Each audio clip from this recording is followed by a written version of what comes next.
Next on Worcester News tonight, the Trump administration limits the number of refugees allowed in the country, but Massachusetts will still welcome them.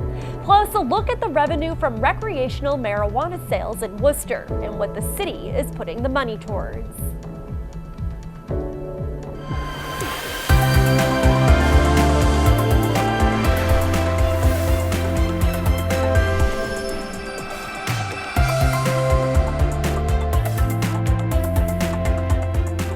Good evening and thanks for joining us. I'm Olivia Lemon. A humid and rainy day across central Massachusetts with warmer temperatures, but it is cooling back down as the evening goes on. Let's get a first look at our local forecast for more. Yeah, it was so close today. It was 92 in New York City. Meanwhile, it was in the 40s in Maine. We got to the lower 70s. Then we had less than 2/10 of an inch of rain, and now the temperature is on the cold side. And we're just getting warmed up or cooled off. Watch the temperature fall. Now, it's still raining east of us. Clouds are fairly thick through about midnight or so. At that time, we're down to 45 to 50. And look where we're going when we wake up in the morning to partly sunny skies. 39 Keene, New Hampshire, 44 in Worcester. Boston is 50. No matter where you go, it is chilly. Should we call it cold? I would say so. The air is coming in from the northeast. It's not going to be that windy tomorrow. We're going to be right on the edge of the clouds, 2 o'clock in the afternoon, 50 to 55 degrees. There's the rain getting close as the sun goes down tomorrow. It is going to rain tomorrow night, and then on Friday the rain goes away. It gets windy. The temperature comes down. We may have a frost on Saturday morning, but it's going to be sunny. More on that weekend forecast in a few minutes. A new executive order from the Trump administration caps the number of refugees nationwide. But in Massachusetts, Governor Charlie Baker says the state will continue to welcome refugees. Local immigration experts say the number of allowed refugees is too low and will impact the community. Our Chandler Walsh joins us in Worcester now with more. Chandler. Olivia, immigration attorney Randy Feldman says this executive order means funding and support won't be there for refugees and the organizations who support them. He says refugees provide work and culture, and this updated policy is a loss for the community. An executive order will make it more difficult for refugees to come into the country. This creates havoc here in Worcester, in Massachusetts, and nationwide. Last week, the Trump administration announced it will only allow 18,000 refugees the next fiscal year. It's a dramatic decline from 110,000 years ago. Immigration lawyer Randy Feldman says organizations who rely on federal funding to provide immigration services will see budget cuts, and many people seeking refuge will have nowhere to go. If they get lucky, they'll have other countries who will take them, or they will be out of luck and they will remain in different areas of the world, living under terrible, horrible conditions. States must offer written consent to accept refugees under the new policy. The Baker administration will continue to welcome them in Massachusetts, saying in a statement, the administration remains committed to supporting the most vulnerable residents and creating opportunities for all to thrive. Catholic Charities of Worcester County offers citizenship classes and assists with family-based immigration applications. Casca Yao says they've had to close their resettlement agency because the number of allowed refugees is too low. Due to the reduction, refugees that were resettled by us and even by other agencies are now being affected because they will not be able to petition for their family in those refugee camps. Yao came to the country as a refugee from Liberia and says immigrants like him are a big part of the community. They contribute a lot to the economy of this country. They work hard. They purchase homes, they pay taxes to the government. Feldman says the new cap means America won't be taking its fair share of the world's refugee problem. Really isn't increasing our humanity very much if we can't get ourselves to give more than that. At Catholic Charities, Casca Yao says he hopes the Trump administration reconsiders this order and turns around the refugee decline in the coming years. In Worcester, Chandler Walsh, Worcester News Tonight. A deadly plane crash at Bradley International Airport this morning. A vintage plane registered out of Stowe, Massachusetts, crashed while attempting to land. State officials say there are multiple fatalities, but right now the number of deaths has not been confirmed. Alicia Palumbo has the latest from Windsor Locks. At least 5 people have died and 9 others were injured after a World War II Boeing B-17 crashed at Bradley International Airport in Windsor Locks, Connecticut at about 10 a.m. Wednesday, just minutes after takeoff. 5 minutes into the flight, the aircraft indicated to the tower that they were experiencing some type of problem with the aircraft. We did observe that the aircraft was not gaining altitude. Investigators say the 1944 vintage plane carrying 3 crew members and 10 passengers on a paid tour circled the airport to try to land. Unfortunately, upon touchdown, the aircraft obviously lost control, struck what's known as our de-icing facility here. One maintenance worker on the ground was also injured in the fiery crash. State police say they cannot yet identify any of the victims. Only because we have a crash, we have a burn. Victims are very difficult to identify. We don't want to make a mistake.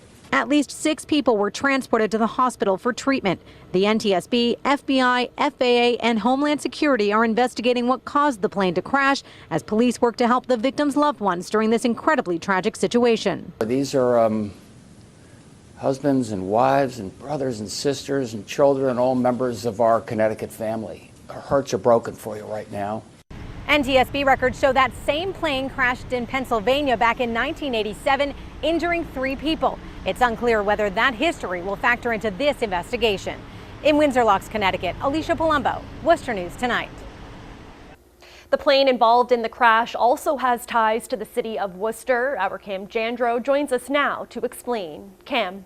Olivia, the Wings of Freedom Tour has made trips to the Worcester Regional Airport for the last few years. This is the same B-17 aircraft involved in the crash. It was up at the Worcester Regional Airport the weekend of September 20th. The Collings Foundation uses these planes as a flying museum of sorts, showing off some of the country's historic preserved planes. Nicknamed the Flying Fortress, it was one of 18 still registered to fly in the United States. They're also known for taking area veterans in for plane rides, as well as citizens attending the show. In a statement, the foundation says, "Our thoughts and prayers are with those who were on that flight, and we will be forever grateful to the heroic efforts of the first responders at Bradley Airport." The Collings Foundation flight team is fully cooperating with officials to determine the cause of the crash of the B-17 Flying Fortress.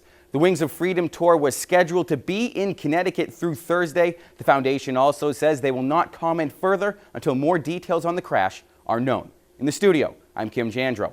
Worcester News Tonight. Police say speed was a factor in a serious car crash in Worcester. It happened Tuesday night on West Boylston Drive. You can see the vehicle resting on its roof, badly damaged. Police say the driver lost control. Both he and his female passenger were hospitalized. Their conditions are not known at this time. New numbers from the College of the Holy Cross show a large increase in the number of fondling complaints on or near campus. Last year, the school disclosed 5 reported incidents. This year, they are disclosing 104 reports of fondling.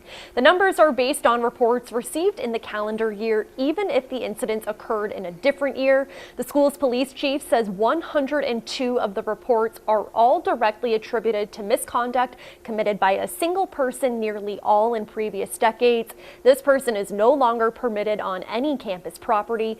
In a statement, the chief says in part, "The past year was an important one for the college. The reports and dialogues of the last year have provided us the opportunity to reflect on the programs and processes that offer prevention, education, support, and safety enforcement."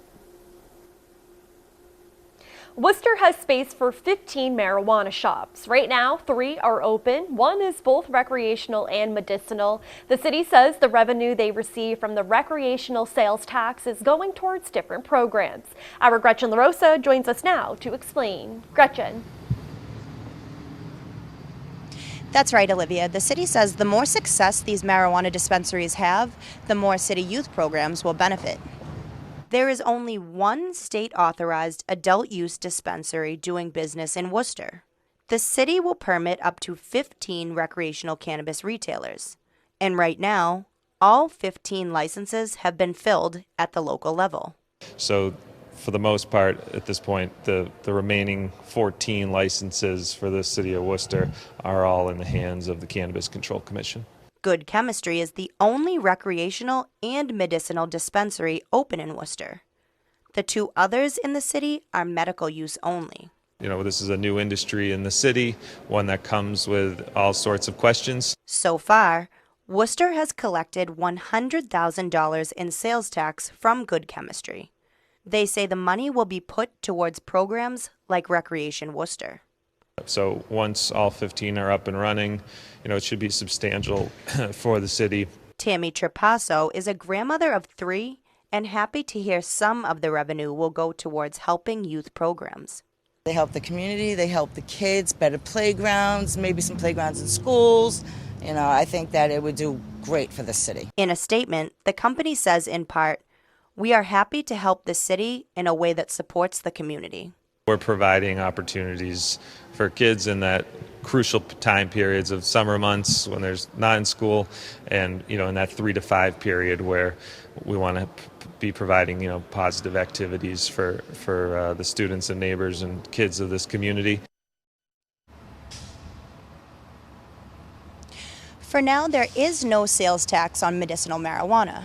Once these other recreational shops open, the city says the youth programs will get more money from the taxes that these shops will pay. In Worcester, Gretchen LaRosa, Worcester News Tonight.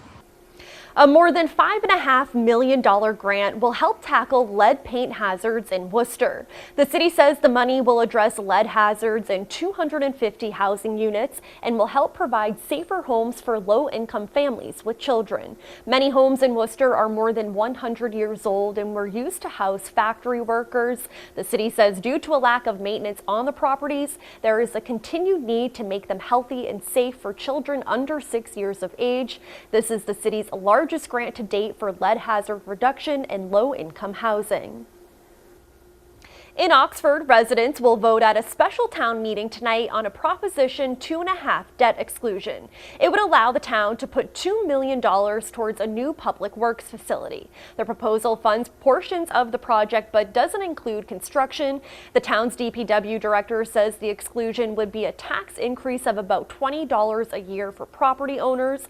Construction of the project would require another debt exclusion. The article needs a 2/3 vote to pass at town meeting and then would also need a majority vote in a town election. A local student is being recognized by the state for his efforts to fix a stretch of road in East Brookfield. The 13-year-old's dad died earlier this year in a crash on Route 49. Our Aaron Keating has the story. So this guy right here saw a need for something and took it upon himself to start a petition after a tragic accident. Representative Donald Berthium surprises Michael LaValley with a citation from the House of Representatives. The 13-year-old's petition for more safety barriers on Route 49 caught his attention, so the lawmaker talked to his colleagues in the House and the Massachusetts Department of Transportation. Seeing him do this for his dad, you know, it's courageous and brave. Good for him. Michael's father, Rainey LaValley, was killed in a head-on crash in East Brookfield in July. The teen says he's received more attention than he could have imagined. Feels good. Thanks to his petition, Mass DOT is developing a revised pavement marking plan.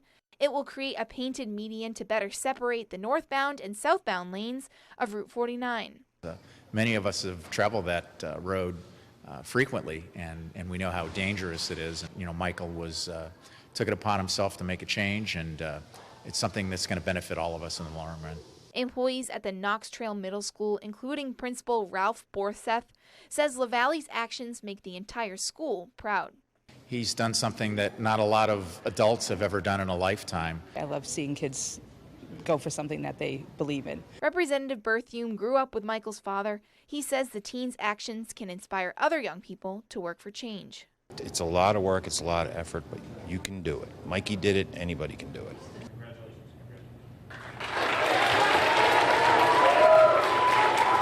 Mass DOT says the new pavement marking plans will be completed later this year. The revisions will begin next construction season. In Worcester, Aaron Keating, Worcester News Tonight.